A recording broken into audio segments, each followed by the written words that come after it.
तो फ्रेंड्स, क्या आप भी ट्रैवल करना चाहते हैं बट आपके पास पैसों की कमी की वजह से आप घूम नहीं पाते अपनी मनचाही कंट्री में। सो फ्रेंड्स, इसके लिए आपके पास एक केस होता है कि अगर आपके पास सफिशिएंट फंड्स नहीं है अपने ट्रिप को फंड करने के लिए, आप स्पॉन्सरशिप वीज़ा लेके जा सकते हैं। आपने स्पॉन्सरशिप वीज़ा के बारे में सुना होगा, आपको पता होगा कि अगर आपके पास फंड्स ना हो तो आपके लिए लोग आपको स्पॉन्सर कर सकते हैं आपकी ट्रिप। बट आपको ये नहीं शायद इसमें डाउट हो कि स्पॉन्सरशिप वीज़ा के लिए कौन कौन से डॉक्यूमेंट्स लगते हैं और स्पॉन्सरशिप लेटर कैसे प्रिपेयर करते हैं। तो दोस्तों, इस वीडियो में आपको बताने वाला हूँ कि स्पॉन्सरशिप वीज़ा आप कैसे ले सकते हैं, इसका मतलब क्या होता है और इसका आपको कौन कौन स्पॉन्सर कर सकता है स्पॉन्सरशिप वीज़ा के अंदर, और स्पॉन्सरशिप वीज़ा के लिए आप स्पॉन्सरशिप लेटर कैसे लिख सकते हैं। तो सबसे पहले हम बात करते हैं कि बेसिकली स्पॉन्सरशिप वीज़ा का मतलब क्या होता है।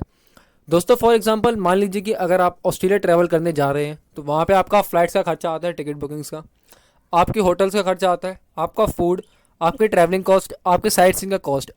इन केस अगर ये सारा कॉस्ट आप खुद बेयर नहीं कर सकते, कोई थर्ड पर्सन ये कॉस्ट आपके बेयर कर रहा है, तो इसको कहेंगे कि उस पर्टिकुलर पर्सन ने आपकी ट्रिप स्पॉन्सर करी है in the terms of financial monetary.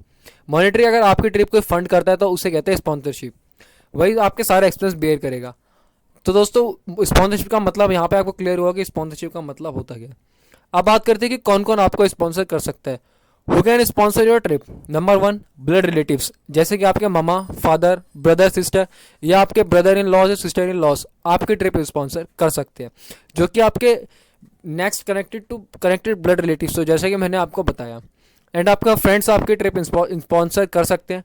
For example, आपका फ्रेंड्स विदेश में रहता है, वो आपको स्पॉन्सरशिप पे बुला सकते हैं, या आपका फ्रेंड्स है कोई आपको ट्रिप स्पॉन्सर कर सकते हैं। एंड आपके डिस्टेंस रिलेटिव आपको स्पॉन्सर कर सकते हैं। फॉर एग्जांपल, आपका फर्स्ट कज़न, सेकंड कज़न, मतलब बुआ का बेटा, चाचा का बेटा, ये सब आपको स्पॉन्सर कर सकते हैं। And number four, business partners. For example, आप बिजनेस ट्रिप पे जा रहे हैं किसी कंट्री में, तो आपके बिजनेस पार्टनर आपकी ट्रिप आपकी स्पॉन्सर कर सकते हैं, वो आपका सारा खर्चा बेयर कर सकते हैं। And number five and last, employer. अगर आप कोई जॉब कर रहे हैं, आपका एम्प्लॉयर आपको किसी ट्रिप से किसी काम पे बाहर भेज रहा है, तो वह आपकी ट्रिप स्पॉन्सर कर सकता है। दोस्तों, यही बात की आपको कौन कौन स्पॉन्सर कर सकता है। अब बात करते हैं कि स्पॉन्सरशिप वीज़ा के अंदर आपको कौन कौन से मेन डॉक्यूमेंट्स है जो आपको देने होते हैं। सबसे पहले तो आपको स्पॉन्सर जो आपको कर रहा है उसके सारे डॉक्यूमेंट्स देने होते हैं उसके, क्योंकि वही आपकी ट्रिप पूरी बेयर करेगा सारे एक्सपेंस, तो उसको अपने सारे डॉक्यूमेंट्स आपको देने होते हैं।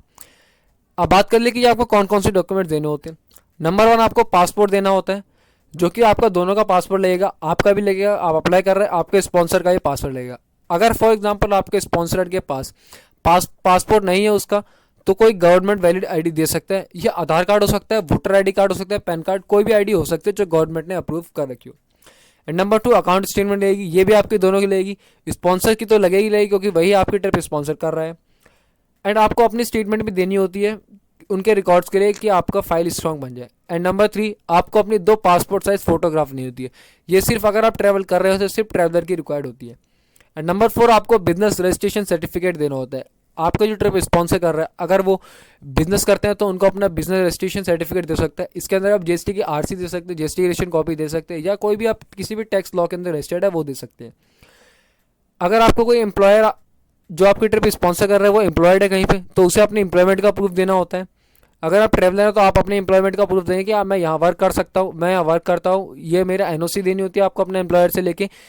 इसका मेन लेने का रीज़न यह होता है कि वीज़ा वाले ऑफिसर जो होते हैं वो ये आपको फाइल कंफर्म करना चाहते हैं कि इस पर्सन के पास पर्टिकुलर और मैंडेटरी रीज़न है कि ये हमारी कंट्री ट्रैवल करके इंडिया वापस आ जाएगा। नहीं तो अगर आप मान लीजिए कि अपना एम्प्लॉयमेंट का प्रूफ नहीं देते हैं, अगर आपको स्ट्रॉन्ग टाइप शो नहीं करते हैं, तो आपको स्पॉन्सरशिप वीज़ा मिलना डिफिकल्ट हो जाता है। एंड आपको अपनी फ्लाइट्स की बुकिंग देनी होती है, रिटर्न टिकट्स की बुकिंग देनी होती है, और जाने की बुकिंग्स दोनों देनी होती है। एंड आपको अपनी होटल बुकिंग्स देनी होती है, जो कि आपने कितने दिनों की बुकिंग्स करें, आप हिसाब से 3 दिन में यहाँ रुकूंगा, 4 दिन वहाँ, तो अपने बुकिंग्स दे देंगे। यही बात की आपको दोस्तों कौन कौन से डॉक्यूमेंट्स रिक्वायर्ड होते हैं स्पॉन्सरशिप के केस में। अब बात करते हैं कि स्पॉन्सरशिप आप कैसे ले सकते हैं। स्पॉन्सरशिप आप तीन ही केस में ले सकते हैं, या तो आप जॉब कर रहे हो, आपका फंड ना हो, आप तब स्पॉन्सरशिप ले सकते हैं, या आप स्टडी कर रहे हो तब आप स्पॉन्सरशिप ले सकते हैं, या आप बिजनेस कर रहे हैं तब आप स्पॉन्सरशिप ले सकते हैं। जॉब के लिए मैंने बताया आपको एनओसी देना होता है, एम्प्लॉयमेंट का प्रूफ वगैरह देना होता है। अगर आप स्टडी कर रहे हैं तब आपको अपने कॉलेज से, अपने जिस इंस्टीट्यूशन में आप पढ़ते हैं वहाँ से आपको एनओसी लेके देनी होती है, जिसमें मेंशन हो कि ये पर्टिकुलर पर्सन है, ये हमारे यहाँ पढ़ता है और इसको ये 10 दिन के ट्रिप पर जा रहा है और ये 12वें दिन क्लास अटेंड करेगा। बाकी सब डिटेल्स अपना देनी होती है। आपको अपना एडमिशन का फॉर्म देना होता है कि आपने यूनिवर्सिटी में एडमिशन लिया, वो फॉर्म देंगे। अगर आपका बिजनेस है तो मैंने आपको बताया आपको रजिस्ट्रेशन सर्टिफिकेट देना होता है। बिजनेस का मान लीजिए किसी भी लॉ के अंदर है, किसी भी टैक्सेशन के अंदर रजिस्टर्ड है, तो आप वो दे सकते हैं। यही बात कि आपको स्पॉन्सरशिप आप कैसे ले सकते हैं, किस केस में मिलती है। अब बात करते हैं मेन बात जो कि सबसे ज़रूरी चीज़ है स्पॉन्सरशिप आपको देनी होती है, लेटर ऑफ स्पॉन्सरशिप। इसको दोस्तों कई लोग कवर लेटर से कंफ्यूज करते हैं। कवर लेटर में क्या होता है, आपको अपनी ट्रिप की डिटेल्स देनी होती है कि बेसिकली आपके ट्रिप का पर्पस क्या, आप कहाँ रुकेंगे, वो एक काइंड ऑफ आइटनरी हो जाती है आपकी।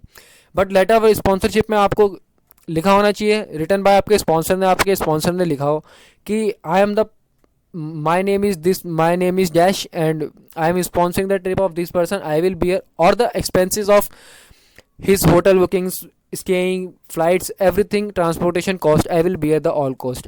I am the sponsor of that person, I am related to that kind। कि आप बिजनेस से तो आप बिजनेस अपना रिलेटेड लिख देंगे, मैं इस तरह से रिलेटेड हूँ। इस लेटर के साथ आपको डॉक्यूमेंट अटैच करके देने होते हैं स्पॉन्सर लेटर के साथ। जैसे मैंने आपको बताया उसको कोई वैलिड आईडी कार्ड देना होता है या कोई पासपोर्ट वगैरह, ये सब डिटेल अटैच करके देंगे। तब दोस्तों आपका क्या होता है, स्पॉन्सरशिप वीज़ा आपको मिलने के चांसेस बढ़ जाते हैं। अगर आप स्पॉन्सर वीज़ा ले रहे हैं तो आप उसमें अपना ओकेजन जरूर लेंगे कि you are travelling on that occasion. कि फॉर एग्जांपल आपकी मैरिज हुई, आपके फैमिली आपको ट्रिप स्पॉन्सर किया, मैरिज की हनीमून पे जा रहे हैं। फॉर एग्जांपल आपने अभी कोई अपना कॉलेज खत्म किया, आप उसके बाद जा रहे हैं। फॉर एग्जांपल आपका कोई फ्रेंड्स का बर्थडे, आप बर्थडे पे जाए, अगर आप ओकेजन दे देते तो इमिग्रेशन ऑफिसर की आपकी फाइल देखते हो कहते हैं हाँ इस पर्सन के बाद रीज़न है वहाँ जाने का और वापस आ जाएगा कुछ दिनों की ट्रिप के बाद। सो फ्रेंड्स यही बात कि आप स्पॉन्सरशिप लेटर कैसे ले सकते हैं। स्पॉन्सरशिप लेटर के लिए आपको क्या क्या डॉक्यूमेंट उसमें लिखना होता है, इसका मैं एक सैम्पल स्पॉन्सरशिप लेटर नीचे डिस्क्रिप्शन में दे दूंगा और वहाँ से आके देख सकते हैं स्पॉन्सरशिप के अलावा कौन कौन से डॉक्यूमेंट्स रिक्वायर्ड होते हैं और कौन कौन आपको स्पॉन्सर कर सकता है। सो फ्रेंड्स अगर आपको स्पॉन्सरशिप लेटर से रिलेटेड कोई भी डाउट हो तो आप मुझसे नीचे कमेंट बॉक्स में पूछ सकते हैं या मुझे इंस्टाग्राम पे मैसेज करके पूछ सकते हैं। सो फ्रेंड्स चलिए इस वीडियो को यहीं पर एंड करते हैं, मिलते हैं अब अगली वीडियो में, जब तक के लिए गुड बाय।